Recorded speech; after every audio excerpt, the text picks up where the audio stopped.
Alright guys, we're here with Hyrel 3D and we're going to be showing how to assemble our fourth axis to our engine. So these are the things that are going to come and we're going to have to assemble this. First we're going to grab this part over here and we're going to click it into place, making sure the bigger side is going down. We're going to hear that little click, which means we're good and it won't be able to fall out. Then we're going to connect it over here and screw it in.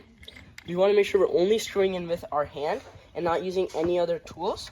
Using other tools will damage the product. Once we've got it nice and tight, we're done. Next, we're going to make sure we want to have a Phillips screwdriver, and we're going to unscrew the two screws over here. These are on the most left side and are next to the side of these wires that are coming out.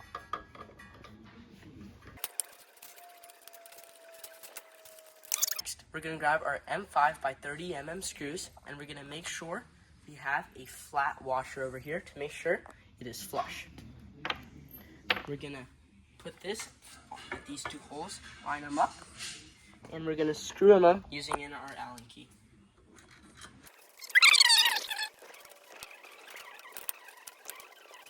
Once we're nice and tight, our fourth axis is now secure, and we're going to have to lift this up, making sure we've unscrewed this panel.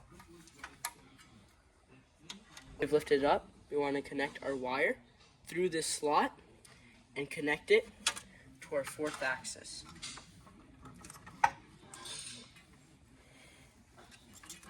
And we want to connect it to our A, which is right over here.